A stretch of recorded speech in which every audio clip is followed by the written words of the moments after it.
Welcome to Meaningful Judaism, where we try to answer why we do what we do in Jewish life. In this podcast, we search for meaning by diving deep into the Torah text. Meaningful Judaism is a product of Aleph Beta Labs, and I'm your host, Imu Shalev.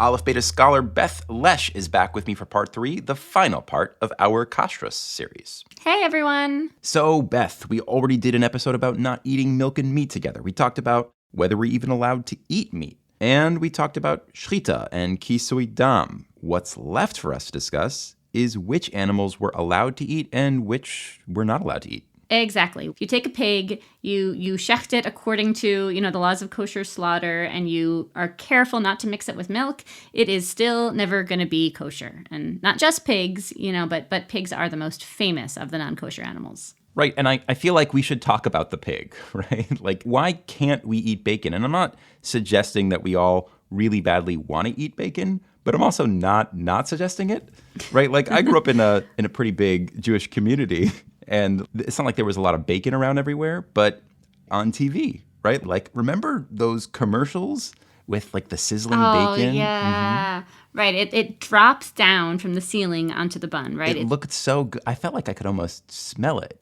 And, like, in all of the cooking shows, one of the cheats that the chefs use is they add bacon to everything. A savory dish with bacon, or like a muffin with bacon, or a donut with bacon. I don't understand how that works, but everyone agrees on TV that bacon makes everything better. So I personally don't have such a craving the way you're describing it. First of all, there's a lot of bacon substitutes.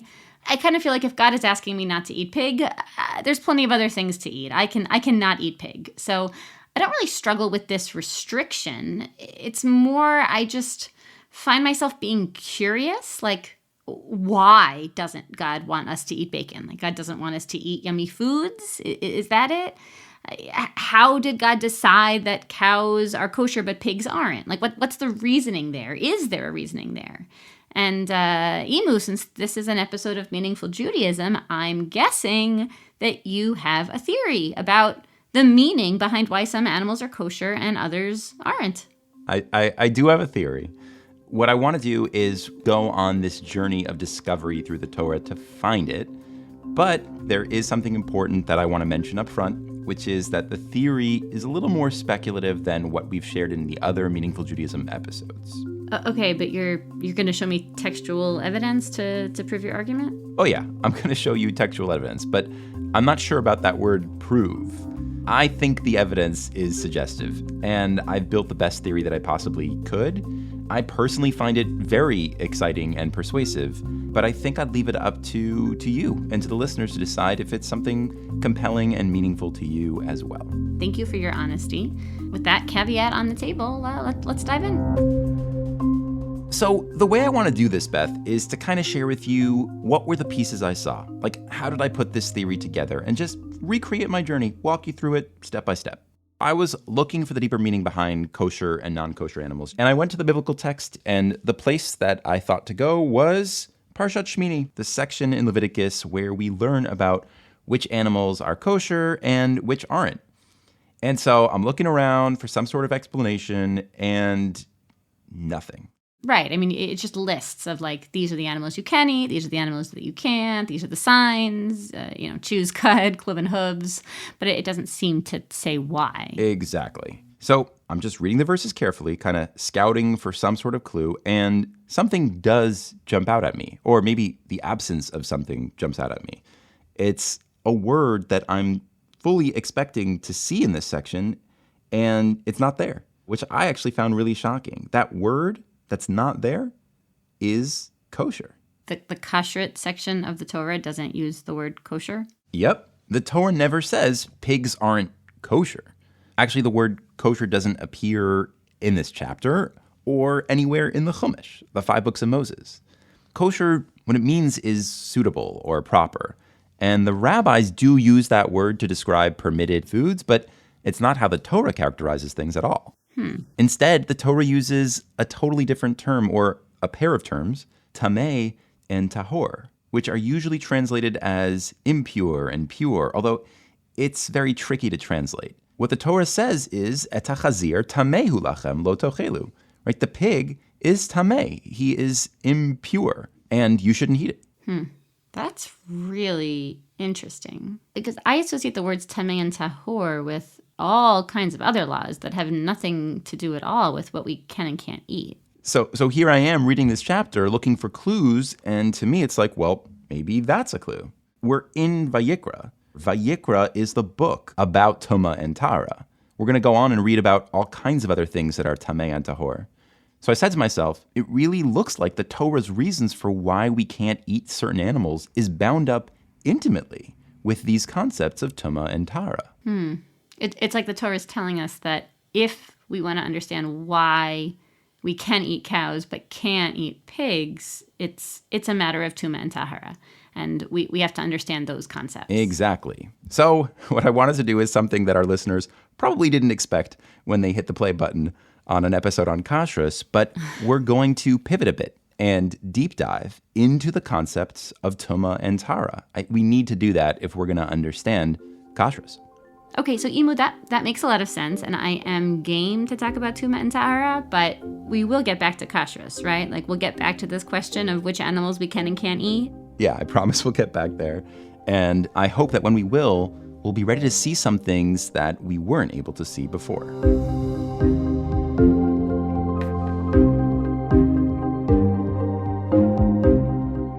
So let's start with the basics.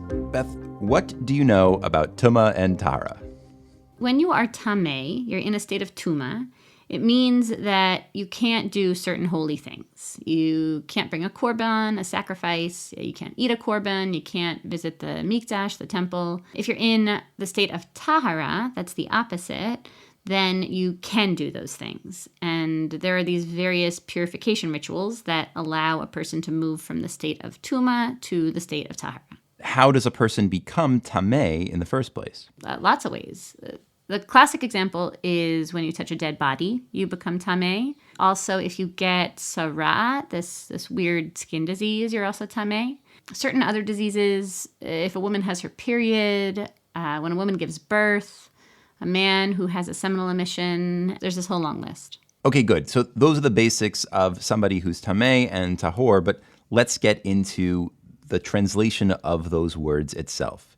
Typically, people translate them as purity and impurity. But as I said a minute ago, it's pretty tricky to translate it that way. To slap this label of impure on someone, it suggests that they sinned, that they did something that they shouldn't have done. But that's not the case at all. I mean, you get tameh from touching a dead body, right? So if you are preparing a dead body for burial, that's a mitzvah, but that makes you tameh. When you get your period, you didn't do anything wrong. It's natural. It's out of your control, but it still makes you tameh. There is reason to think that, tzarat is a case where you did something wrong to bring it on, but most tuma does not result from prohibited actions. So when you look into it, it seems that being tameh, it's not that it's spiritually unideal, like, no, you shouldn't have become tameh. It's more like, okay, if you are in this state, then don't do these things. It's morally neutral. And when we translate tuma as impurity, it doesn't quite seem to capture that. So what's the essence of tuma? Like, if the essence of tuma isn't that you've sinned, and you get like a slap on the wrist and you can't do certain holy things, then what is the essence of Tuma? We have all these different categories. If you do this, you become tameh. If you do this, you become tameh. But what ties them together? Have you heard any answers that speak to that?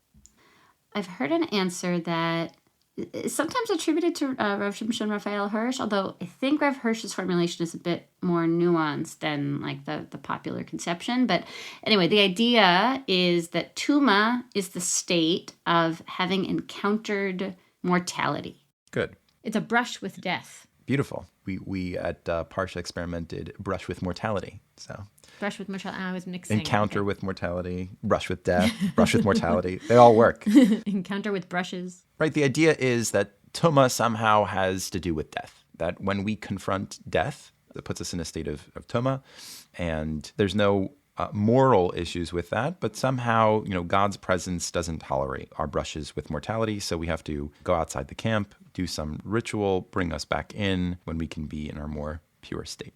I appreciate that definition because if you think about some of the examples of people who are tameh, one of the classic examples is someone who's literally come into contact with a dead body. So that one's pretty obvious. But even all the other examples, a woman who has her period. In what sense is that a brush with mortality? Oh, but when you think about it, the period, it's like, it was the potential for life and that egg, and the uterine lining is leaving your body. So kind of with all of the examples, you can squint a little and all of a sudden see how they are, in fact, expressions of that same kind of phenomenon, which is cool.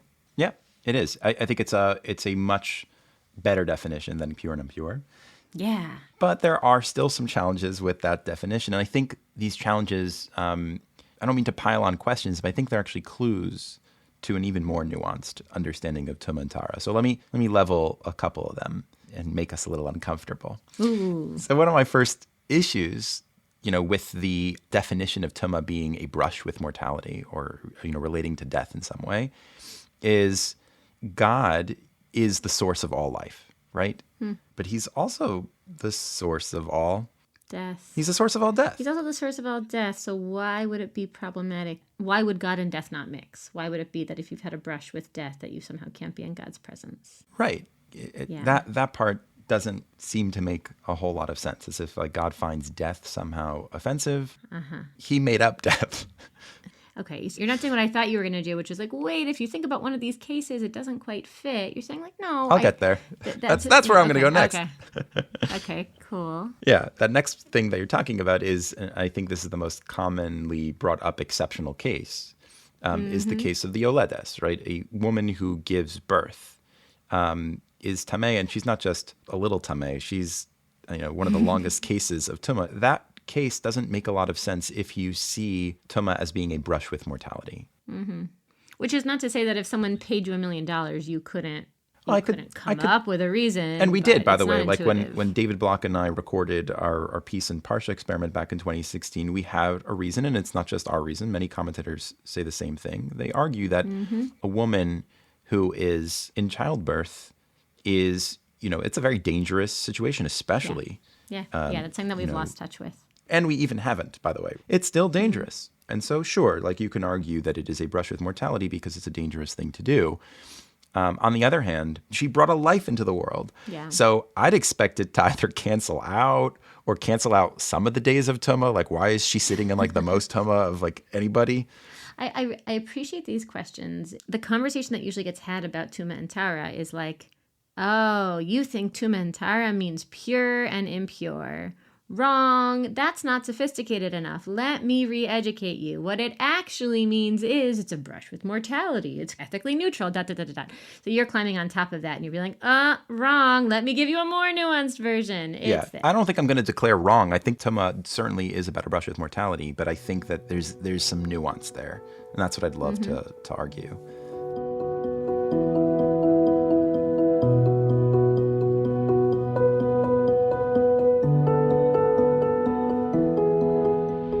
All right, I still have two more objections to this theory. To the Tuma as a brush with mortality theory. Right. So we talked about how it doesn't quite add up that God has a problem with death. God is the source of death. And we talked about the Yoledes, the one who gives birth, as another objection. What else you got? Here's another one. When you think about how kosher and non-kosher animals fits into this, the theory doesn't quite work.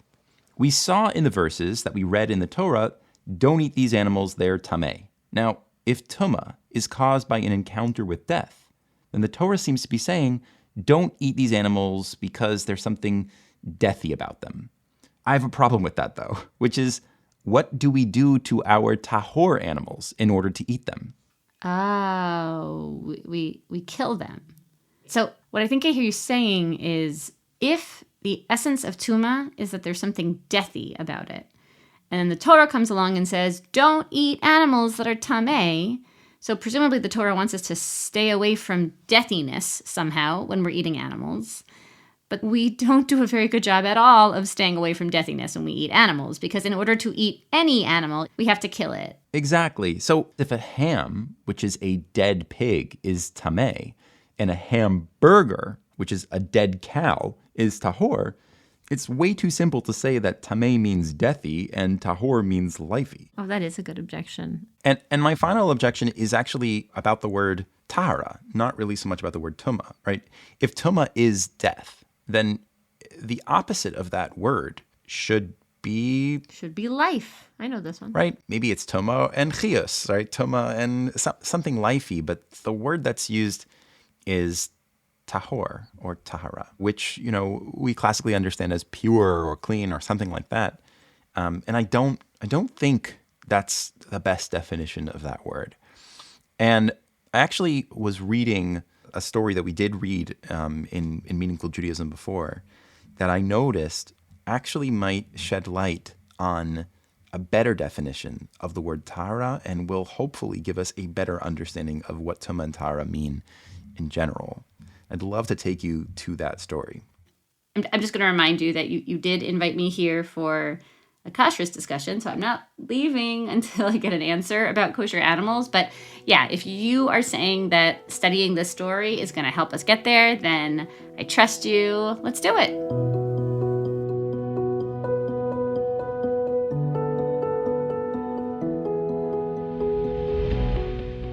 So the story is in the strangest of places. There's this encounter where Moshe, Aaron, Nadav, and Avihu go up a mountain to meet God.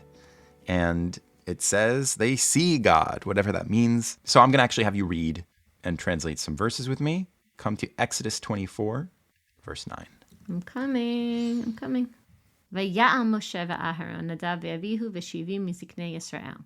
They've gone up. Who's gone up? It's Moshe, Aaron, Nadav and Avihu, Aaron's sons, and the 70 elders. And Vayir'u et Elokei Yisrael. They saw the God of Israel. That's already trippy. Yep. V'tachas raglav, and underneath his feet, kema aseh livnas hasapir. It looked like something made out of sapphire stone. Uche'etzem hashemayim latohar. And it was like the essence of the sky. I want to say, latohar. Tahara. There's that tahor. word. So let's just, before we'll hang out and translate that word in a second, but just to follow through here, what's happening is there's a rock or something carved, and it's like this big brick of sapphire under God's feet. Again, we don't need to understand what any of this really means, but the text is trying That's to... That's a relief, because I don't understand what it means. The text is trying to give us some adjectives or some sense to understand what that rock looked like, and it says that it was so blue. It was like the sky in its Tahor. And this is not hard to translate in context. What would you say that word means? It doesn't mean not death. Right. Okay, so it was so blue. It was like the very essence of the sky regarding its, the word that's coming to mind is clarity. Yeah, exactly. Like if we're talking about a gem, it's rated in terms of its clarity, right? So this sapphire, it was so clear. It was like clear blue sky. And I think we can even do one better than clarity. What I would say is transparency. You have a sapphire. If it has imperfections, if it has something that kind of stops the light in passing through it, it's going to look more cloudy. But the text is saying it was so perfectly pure in its color because the sapphire it had its tohar. It was a quality of clarity. What gives a gemstone its clarity is its transparency, the extent to which light can perfectly pass through that stone.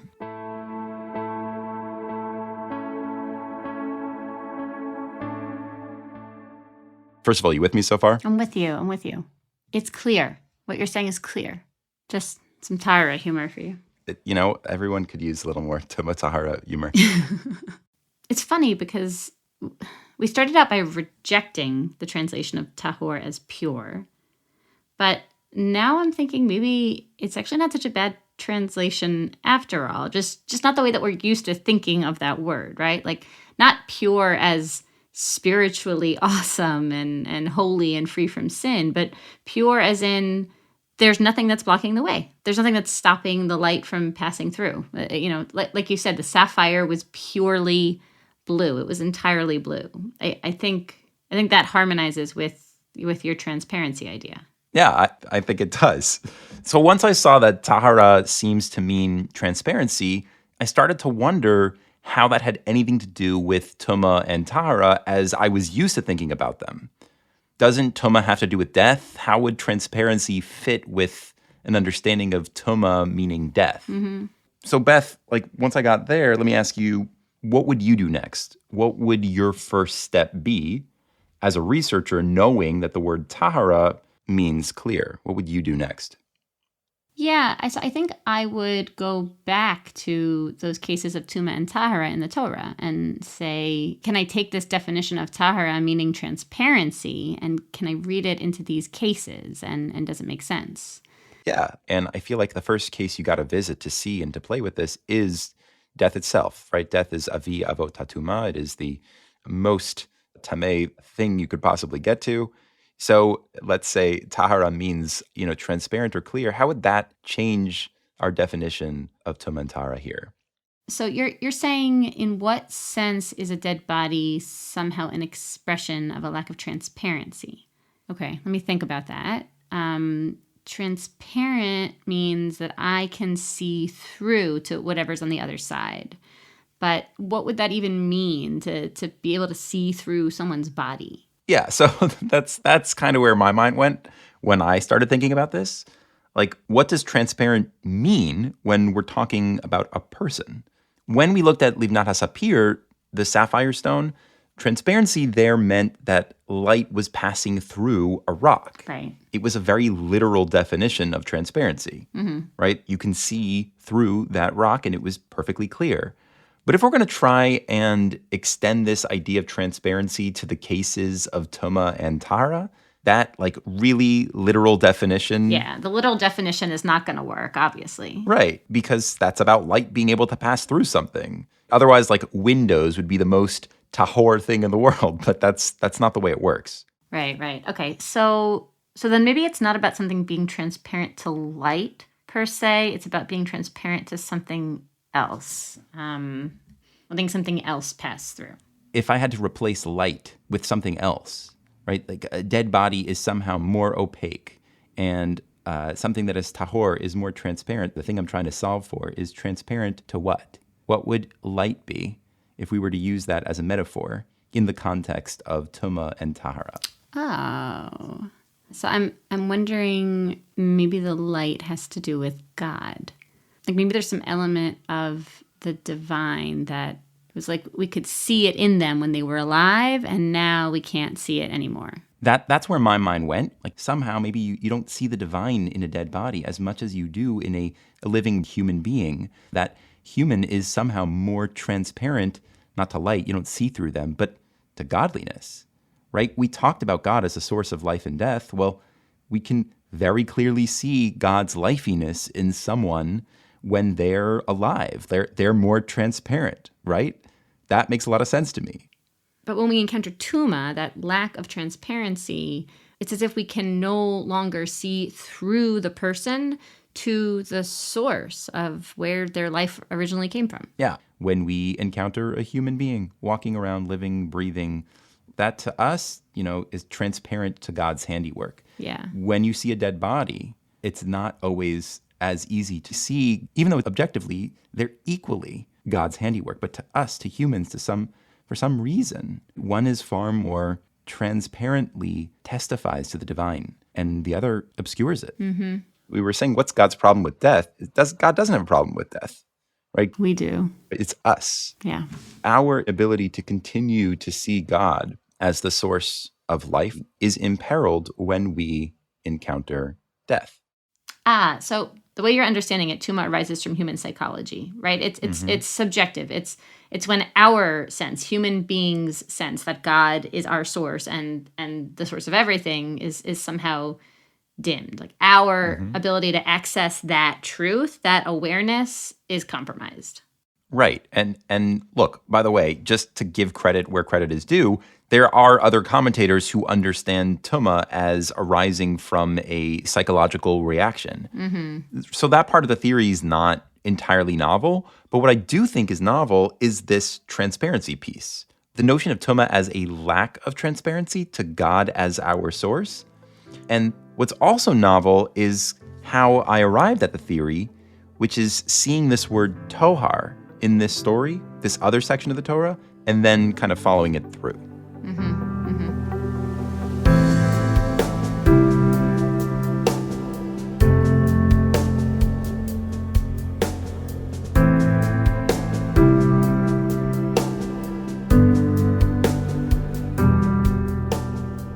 So, I'm wondering now, if encountering death causes us to somehow lose touch with the idea that God is the source of life, of everything, really, then it seems as if it would be very, very difficult to actually hold on to that pure awareness of God.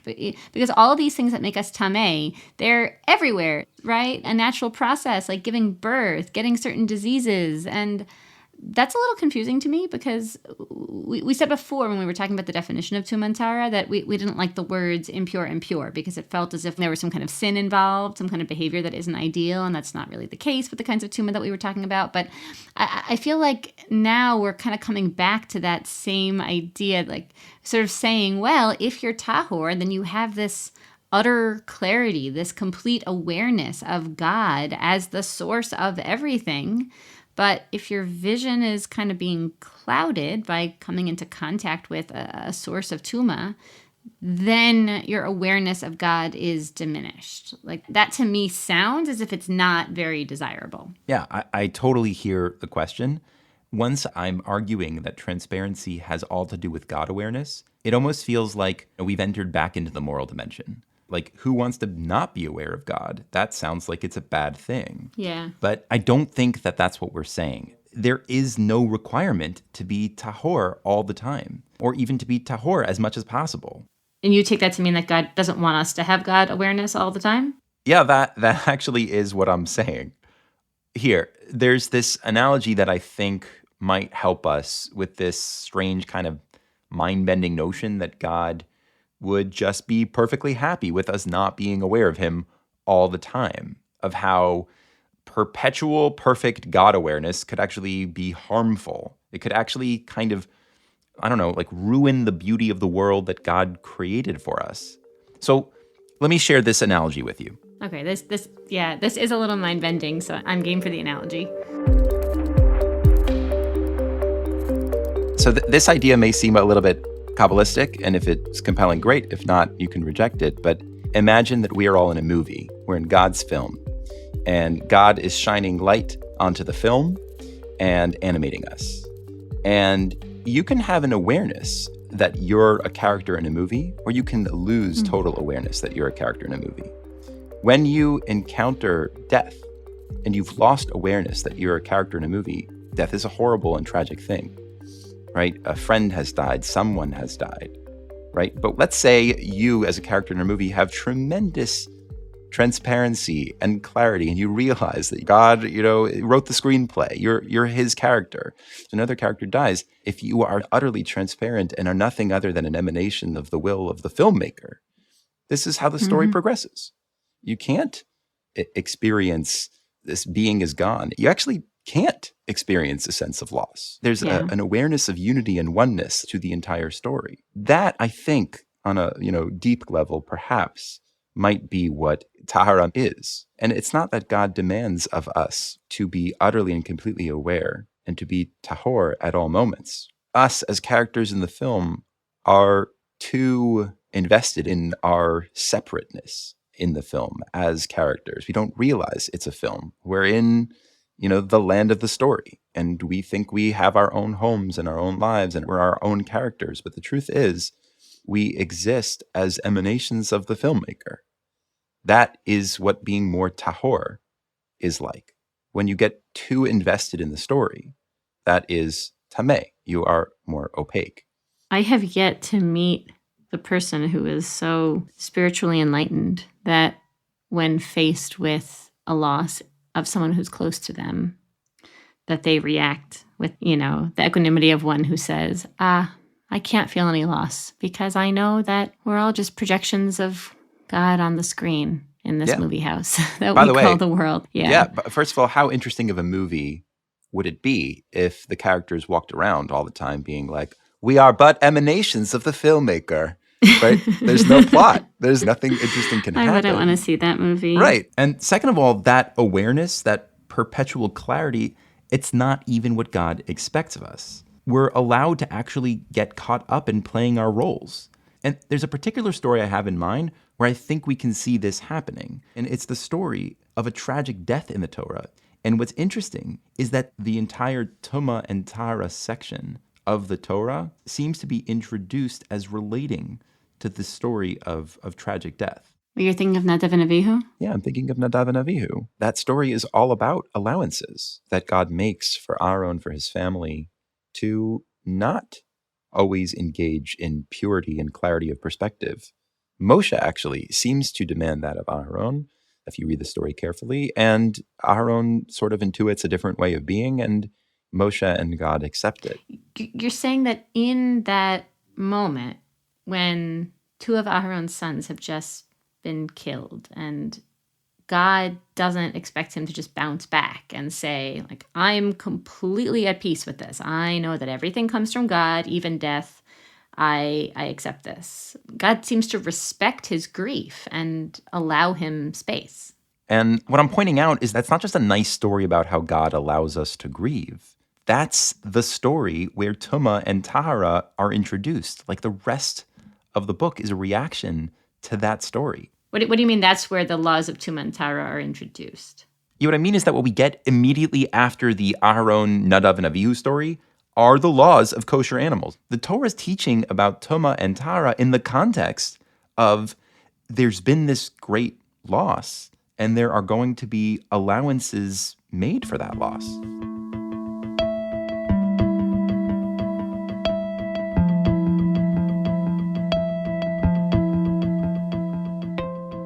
So I really appreciate this framework, Emu, because I'm so used to thinking of Tuma as a restriction, almost a punishment. You can't do X, Y, Z. But it sounds like the lens that you're offering is, maybe there are all of these natural phenomena over the course of our lives.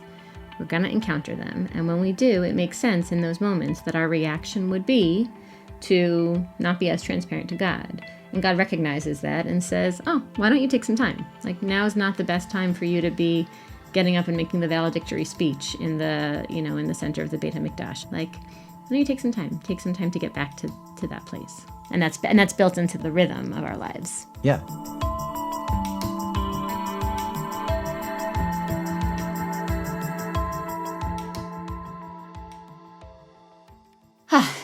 Okay, Emu. So you've just taken me on this whole textual, theological journey to get at the deeper meaning of Tuma and Tahor, and it's been very cool.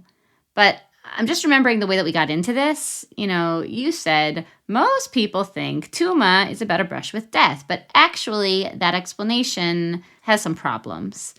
And you raised these 4 objections, and then you proposed a new way to think about Tahor as transparency.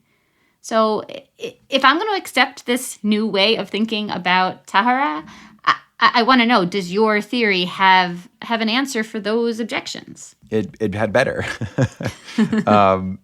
So let's talk about that. So I said that if Tuma just results from a brush with death, then you have to explain to me why God wants us to keep deathy things away from him, away from the temple, given that God is also the source of death. Right. Okay, but I can do this one. If we understand Tuma not as a brush with death per se, but as the experience of not seeing God as the source of everything, that question melts away. Yep, that was our first question, and our fourth question kind of melts away too. What was the fourth question? Oh, yeah. You pointed out that Tahor is the opposite of Tameh, so if Tameh means deathy, then Tahor should mean lifey, but in that story you showed me, it doesn't seem to mean that it means transparent. So, okay, all right, cool. So that objection is accounted for. You're going to have to explain the Yoletus one to me, because your issue was, why would the Yoletus, the postpartum woman, be tameh, be deathy, considering that she just brought a life into the world? So, fine. But if tameh doesn't mean deathy, it means not aware of God as the source. I don't know. I'm pretty curious what you're going to say here, Emu, because I would think that a woman who's just given birth has a very strong awareness of God as source. Like, obviously, I can't speak for others, but my personal experience is that I feel really grateful. It's like, thank you, Hashem, for this miracle, this unbelievable gift. So how do you see the Yoletus as being somehow not transparent to the reality of God? So here's how I think about it, and I admit this is just my theory. God has just brought this new life into the world. And it's sort of like the light of God should be shining through this child, right? It's Tahor. It's clear, it's transparent. Except that in my mind's eye, there's this shadow. There's something standing in between the light of God and the child, and that something is the mother. Oh, interesting. The God as filmmaker analogy is kind of helpful for me. Like, in other words, when you're the mother who's just given birth, you don't feel like your child is a character in a movie and God is the filmmaker and the creator. You feel like the creator. Yeah, it's not like somebody else cast this child and you got to play the role of mom, right? Like, you brought this child into the world. Yeah.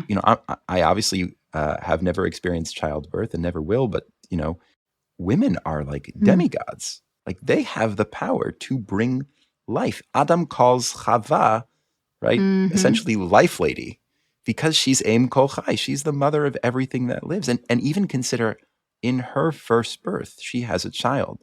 She names that child Cain, which means acquisition, right? Or creation. Like, I've done it. Actually, she says, Kaniti ish et Hashem. I've acquired this child. I've created this child with God, almost like an afterthought. Like, the feeling you get from her language is that she's really focused on her own central role in the birth of this child, that she's feeling proud. Again, here, I think Tuma functions as a sort of allowance, which is like, you know what, you can be proud. Like, you put a lot of effort into carrying this child, into birthing this child.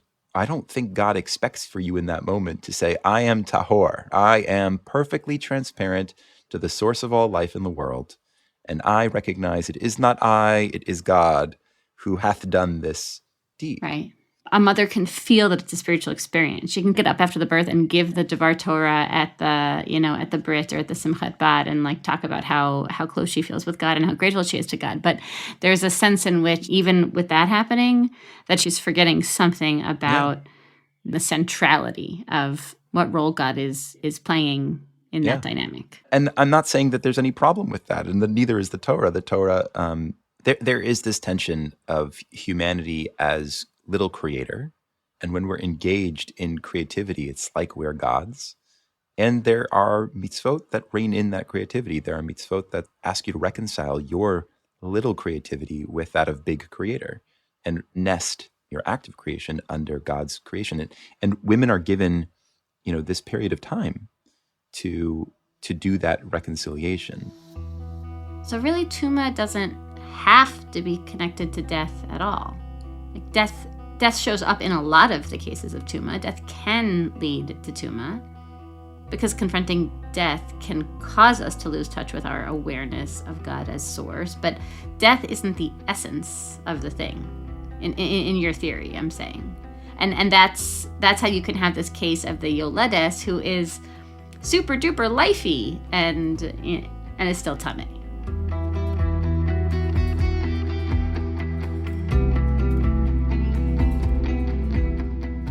There's just one question left, I think, about eating animals. If tameh means deathy, then how could there be such a thing as a tahor dead animal? That doesn't make sense. Right. I think that's probably the strongest question against the paradigm of Tuma as death. If Tahor means not deathy, it doesn't make sense. But if Tahor means something else, right, if it means transparent to God as source, then we can work with that. Wait, so a kosher animal is not less deathy than a non-kosher animal? It's somehow more They're all dead. They're all the same dead. They're all dead. But it's somehow more transparent to God as source.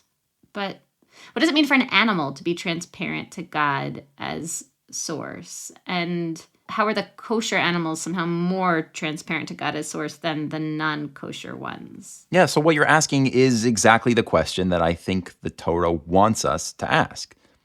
Back in Shmini, in Leviticus 11, the Torah explains that if an animal has split hooves and it chews its cud, it is tahor, and therefore we can eat it. So if tahor really does mean transparent, then we should be able to look at these two signs and see how somehow animals with these signs are more transparent to the reality of God. So that's what I want us to look at. We're finally coming back to kashrut. We're finally coming back to kashrut. Yeah, I'm jazzed for that. I don't know how you're going to pull this off, but I'm definitely on the edge of my seat.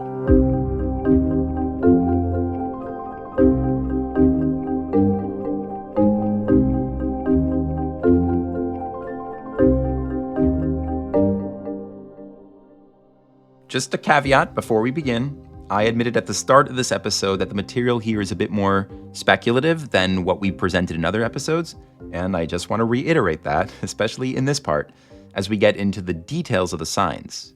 Got it. Okay, so warning to our listeners, if you find yourself kind of yelling at Emu when you're listening to this part, like, how do you account for this detail, Emu? And you don't know anything about animals, you city dweller.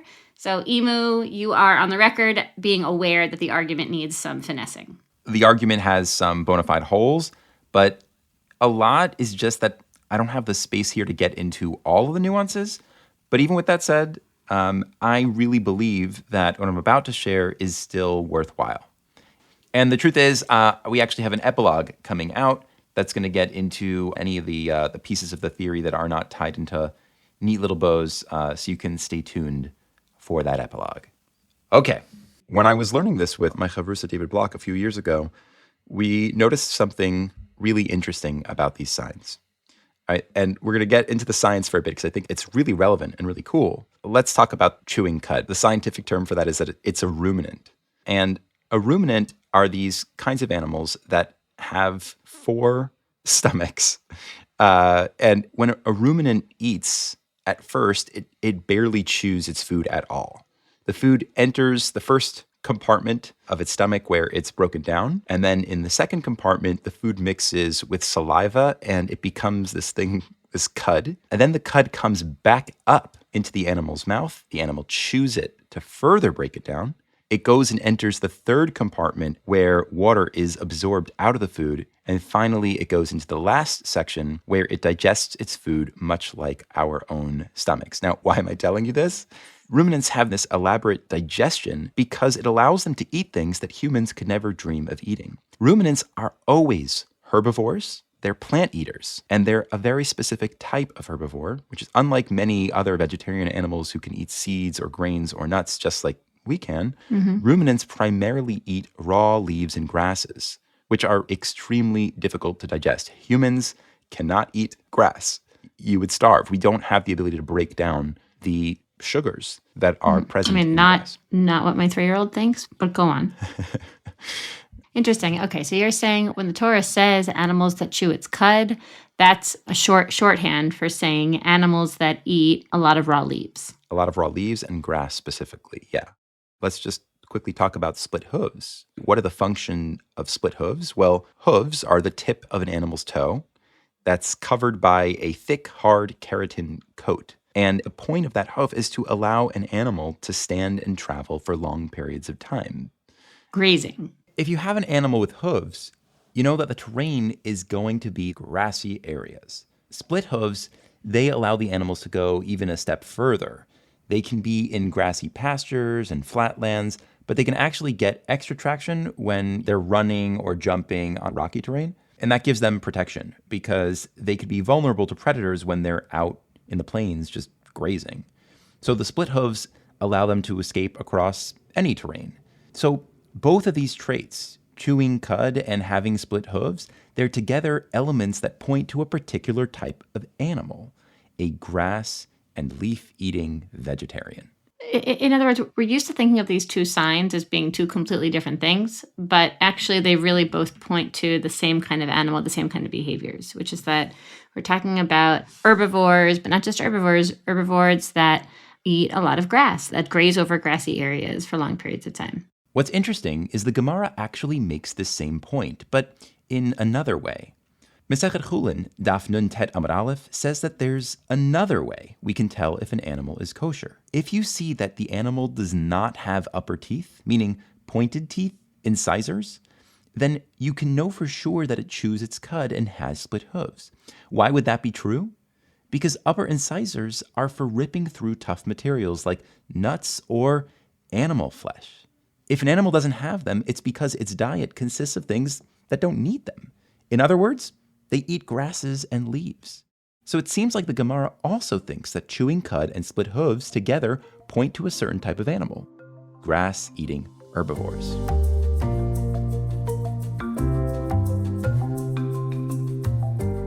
Consider the diet of these animals in the context of Tuma and Tahor. Where does your mind go? In what sense are animals that have that kind of diet and have those kind of behaviors somehow more transparent to the reality of God or transparent to source than others?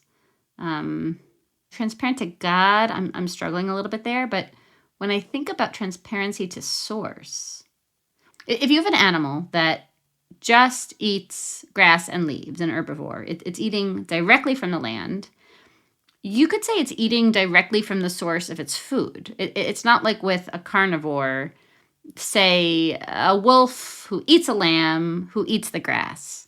Like, what is the source of the wolf's food? On some level, the source really is the grass, right? Like the grass provides the nutrition for the lamb, and the lamb provides the nutrition for the wolf. But the wolf isn't eating the grass directly. You don't see the grass going into the wolf's mouth. The wolf is kind of opaque to its real food source. I mean, look, if you want to get philosophical about it, like, yes, the plant is just sourcing its nutrition from somewhere else. But, you know, it's like drawing nutrients up through the soil, ... But I don't know. I think there is a symbolism there that resonates. I don't exactly know how that ties into transparency to God. Like, how does an herbivore make you more aware of God? I think I need your help making that leap. Yeah, I think it would be a whole lot more elegant if you could somehow be more aware that these animals, based on what they eat, are more connected to God. And what I'm emphasizing is transparency to source, right? That you can tell that these animals are more connected to the land. But I think that in the Torah's world, that's fairly equivalent, right? We are the children of God, but we are the children of God through the land. We are Bnei Adam. We are the children of the earth, and we derive our sustenance from the earth. And I think that the more connected we are to the earth, the more we understand our source, the more we appreciate that everything really comes from God. I think that the Torah sort of expects us to see the earth as this conduit for spirituality or connectedness to God. But I think if you're thinking about it in terms of Tahara as transparency to source or connectedness to source, then it does click. It feels a little bit mystical for me, but I think I'm sort of coming around to it in my own way. Is it transparency to God? Is it transparency to source? I think there's a way you can see them really as the same thing. It's like the power of this symbolism is that when you start seeing things in terms of source, then the kind of like logical or spiritual extension of that is, well, God is the ultimate source of everything ultimately, right? Like once you start thinking about source, it all just traces back to God. That's where your mind goes.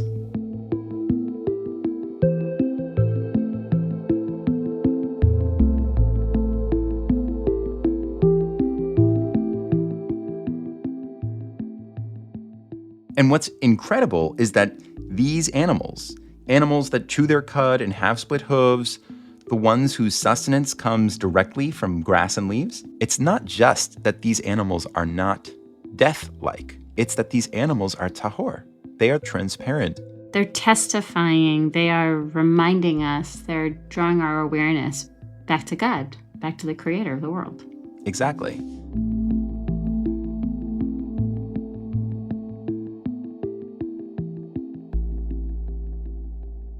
I actually think there's almost like a biological way in which they are tahor, they are transparent.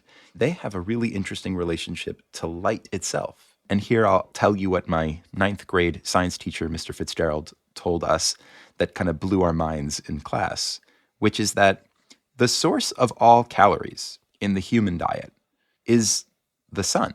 Plants have this incredible ability. They have photosynthesis. They have this ability to take the sun's energy and its rays and convert it into sugar, which gives them their fuel for life. The vegetables are consumed by the animals, and then we consume the animals. We talk about being directly connected to source. Things that eat animals are actually interruptions in their connection to source. And we're not arguing that that light is God. That's just, the natural way in which God provides energy for humanity. But what the Torah is doing here is saying, if you're not going to be eating plants and be as connected to source as you possibly can be, then the least you can do is one step removed from that, so to speak. Correct. You cannot eat carnivorous animals. You cannot eat animals that are getting their sustenance from animals who might be getting their sustenance from other animals in turn. And then someone along that chain chose to eat some vegetation, which is the closest we can get to source in this world, to earth, to the sun.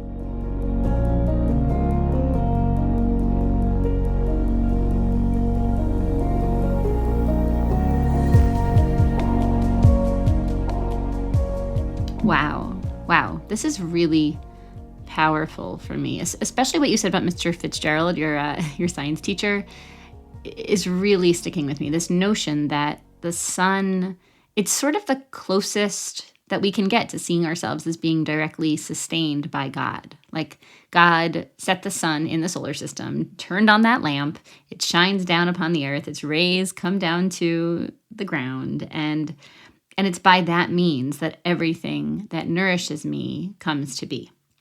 So when God asks me to eat these animals and not those animals, it's because they eat the grass, which eats the sun, so to speak. It eats the light that God is beaming down upon us. And I know perfectly well that the sun's rays, rationally aren't any more God than the grass or the cow, but it sure feels that way.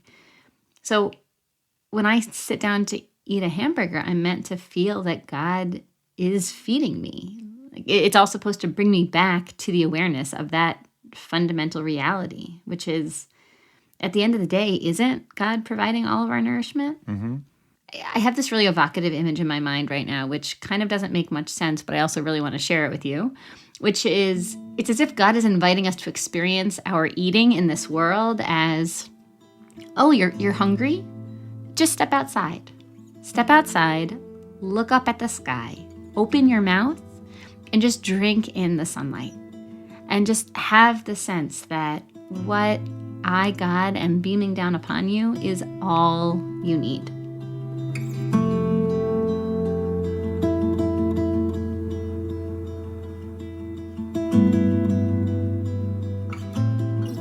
What I thought was elegant about this is it takes us back to our season opener. Like, it takes us back to our first Kashrut episode. Wow. We showed that it's not ideal to eat meat. But for a whole different reason. I mean, back then we were talking about not eating meat from the perspective of how are we not honoring the life of the animal when we do that? But this is another angle, which is how are we not honoring the creator when we do it? I don't see this as another angle at all. I see this as directly connected. If we talk about Tahora as your ability to be transparent, to be directly connected to source, and if you see the world around you as transparent and directly connected to source, the last thing you're able to do is kill another being.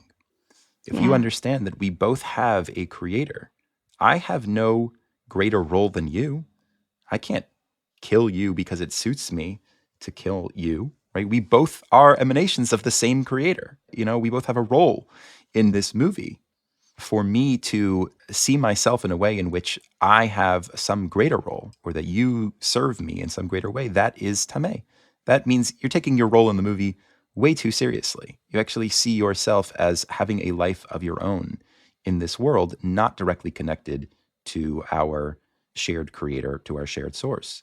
And so God says, okay, animals you can eat, but when you eat animals, there is a ritual where you return the blood, your common blood, to the earth. Man has blood, humans have blood. You are both created of the earth. You return the blood to the earth. The earth brings forth life in the sense that it gives us plants, both animal and humanity is created from the earth, and we restore the blood to the earth.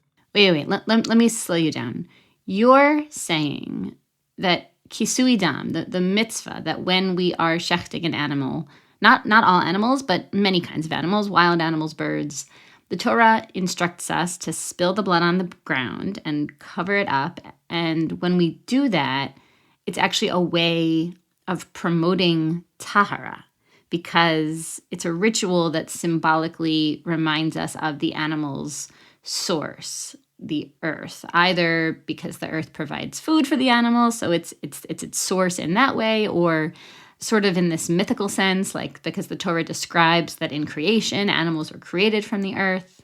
So really this value of eating b'tahara that we're discovering seems to be at the heart of the laws of kosher and non-kosher animals. That the very same value also seems to be at the heart of the laws of shrita, of how we slaughter animals. Exactly. And it reminds me of our second Kashrut episode where we talked about milk and meat.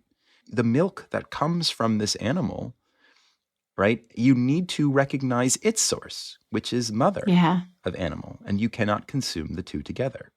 These kashrut laws that we've been talking about, to me, all seem to be pointing in the same direction, which is the recognition of source.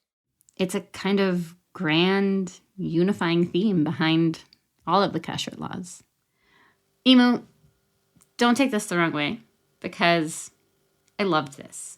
And I genuinely think that what you shared is fresh and really exciting and has the potential to be meaningful to a lot of people, myself included.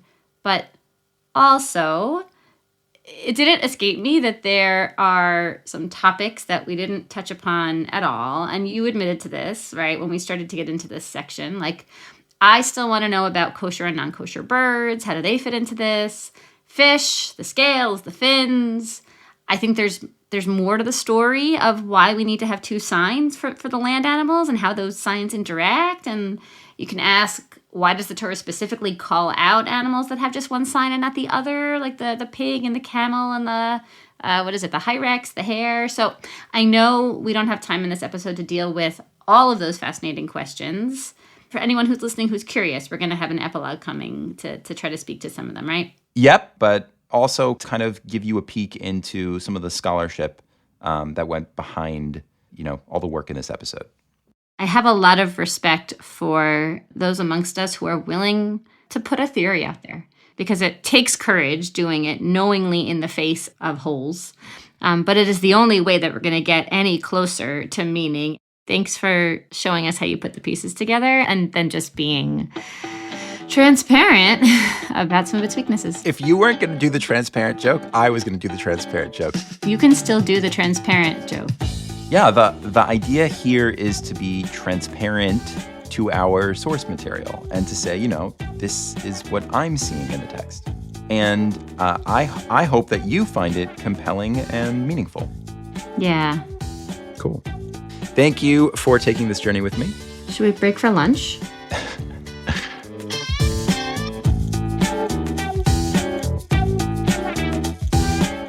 This episode was recorded by me, Imu Shalev, and Beth Lesh.